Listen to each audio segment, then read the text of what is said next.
ناظرین، آج میں آپ کے ساتھ ایک کیس ڈسکس کرنے جا رہا ہوں جسے آپ ویڈیو میں دیکھ سکتے ہیں۔ یہ کیس ہے پولیو انسیفلوملیشیا کا، جسے بھیڑ یا بکری کا پولیو بھی کہا جاتا ہے۔ اگرچہ اس کی وجہ پولیو وائرس نہیں ہے، لیکن چونکہ کچھ علامتیں پولیو سے ملتی ہیں، اس لیے اسے بھیڑ اور بکری کا پولیو کہا جاتا ہے۔ بھیڑ اور بکری کے علاوہ گائے اور بھینس بھی اس کا شکار ہو سکتی ہے۔ یہ ایک نیوٹریشنل ڈس آرڈر ہے اور اس کی وجہ تھیامین ڈیفیشنسی ہے۔ تھیامین، جسے وٹامن B1 بھی کہا جاتا ہے، یہ جسم میں گلوکوز میٹابولزم کے لیے اہم کردار ادا کرتا ہے اور خاص طور پہ دماغ کے فنکشنز کے لیے اہم ہے، کیونکہ دماغ اپنے تمام فنکشنز کے لیے گلوکوز پہ ڈپینڈ کرتا ہے۔ اس لیے تھیامین کا جسم میں ہونا بہت ضروری ہوتا ہے۔ تھیامین ڈیفیشنسی مختلف فیکٹرز کی وجہ سے ہو سکتی ہے۔ مثلا اگر خوراک میں تھیامین کی ڈیفیشنسی ہے، کم مقدار میں دی جا رہی ہے، تو یہ اس کی وجہ بن سکتی ہے۔ اسی طرح اگر تھیامین کی ایبزارپشن صحیح طریقے سے نہیں ہو رہی تو بھی تھیامین ڈیفیشنسی ہو سکتی ہے۔ اگر ٹیشو میں تھیامین انہیبٹرز موجود ہیں تو یہ اس کی وجہ ہو سکتی ہے۔ اگر جسم سے تھیامین زیادہ مقدار میں نکل رہا ہو تو بھی یہ اس کی وجہ ہو سکتی ہے۔ اسی طرح اگر تھیامینیز پروڈیوسنگ بیکٹیریا زیادہ ہیں، تعداد میں زیادہ ہیں، تو یہ بھی اس کی وجہ بن سکتے ہیں، کیونکہ یہ تھیامین کی ڈسٹرکشن کرتے ہیں۔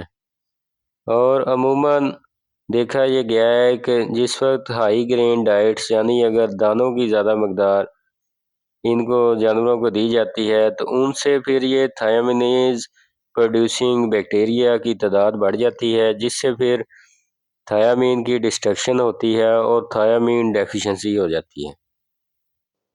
اس کے علاوہ اگر خوراک میں سلفر کا زیادہ مقدار، جو کہ خاص طور پہ سلفیٹ کی شکل میں زیادہ مقدار دی جائے، تو بھی یہ پولیو انسیفلوملیشیا کی وجہ بن سکتا ہے۔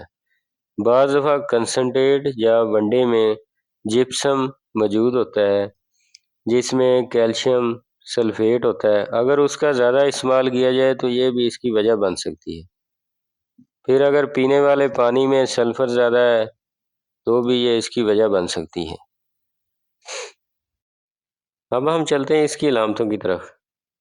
تو اس بیماری سے متاثرہ جانور میں مختلف علامتیں ظاہر ہو سکتی ہیں، جیسے کہ اس سے متاثرہ جانور میں بلائنڈنس، یعنی جانور کو نظر آنے میں دشواری ہو جاتی ہے۔ پھر اس میں جانور ایملیس واکنگ کرتا ہے، یعنی جانور گھومتا رہتا ہے اور کبھی ایک طرف کبھی دوسری طرف۔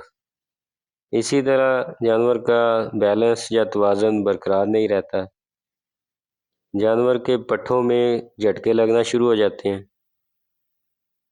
جانور اپنے سر کو دیوار سے یا کسی چیز سے بار بار پریس کرتا ہے اور اس کا کھانا پینا متاثر ہو جاتا ہے۔ کبھی کبھی جانور دانتوں کو رگڑتا ہوا نظر آتا ہے۔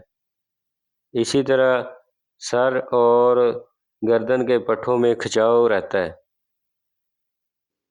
اور اگر آنکھوں کی موومنٹ کو دیکھا جائے تو وہ ان کنٹرولڈ موومنٹ ہوتی ہے۔ ٹمپریچر عموماً نارمل ہوتا ہے، لیکن اگر جانور زیادہ ایکسائٹڈ ہے تو ٹمپریچر بڑھ بھی سکتا ہے۔ اب ہم چلتے ہیں اس کے ٹریٹمنٹ یا علاج کی طرف۔ تو اس کے علاج کے لیے پہلے نمبر پہ تھیامین انجیکشن، اسے 10 mg پر kg باڈی ویٹ کے حساب سے جانور کو لگایا جاتا ہے، جو پہلی ڈوز اس کی انٹراوینس یا برید میں لگائی جاتی ہے، سلو انٹراوینس، اور اس کے بعد پھر باقی ڈوزز اس کی انٹرامسکولر یا گوشت میں لگائی جاتی ہیں، اور اسے ہر 3 سے 4 گھنٹے کے بعد ریپیٹ کیا جاتا ہے، اور دن میں 3 سے 4 دفعہ اسے لگایا جاتا ہے، اور پھر اسے 3 سے 5 دن تک اسے ریپیٹ کیا جاتا ہے۔ یہ تھیامین انجیکشن تھیامین کے نام سے بھی آ رہا ہے، اور اسی طرح وٹامن B کمپلیکس کی فارم میں بھی موجود ہوتے ہیں، لیکن اس میں اس کی ڈوز کیلکولیٹ کر کے لگانی چاہیے۔ اس کے علاوہ دوسرے نمبر پہ کیونکہ اس میں برین ایڈیما اور انفلیمیشن موجود ہوتی ہے، اس لیے اسے کور کرنے کے لیے پھر ڈیکسامیتھازون یا کوئی اسٹیرائڈ دوسرا وہ بھی استعمال کیا جا سکتا ہے۔ اس کے علاوہ کیونکہ اس میں جانور کے پٹھوں میں جھٹکے لگتے ہیں، اس لیے اینٹی کنولسنٹ ڈرگز جس میں ڈائزیپام وغیرہ ان کا استعمال کیا جا سکتا ہے۔ پھر اس میں ڈیکسٹروز ڈرپ، اس کو انٹراوینس یا برید میں لگایا جا سکتا ہے۔ اب ہم چلتے ہیں اس کے کنٹرول کی طرف۔ اس کے کنٹرول کے لیے ضروری ہے کہ خوراک میں تھیامین کو ایڈ کیا جائے۔ خوراک اور پانی میں سلفر لیول کو زیادہ نہیں ہونا چاہیے، اس کو چیک کرواتے رہنا چاہیے۔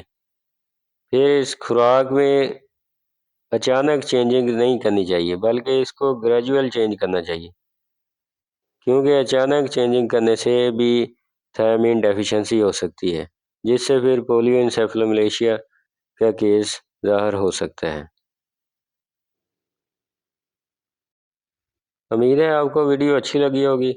آپ سے گزارش ہے میرا چینل لائک، سبسکرائب اور شیئر کریں، اور گھنٹی والے بٹن کو لازمی دبائیں تاکہ ہر نئی آنے والی ویڈیو کا نوٹیفیکیشن آپ تک پہنچ سکے۔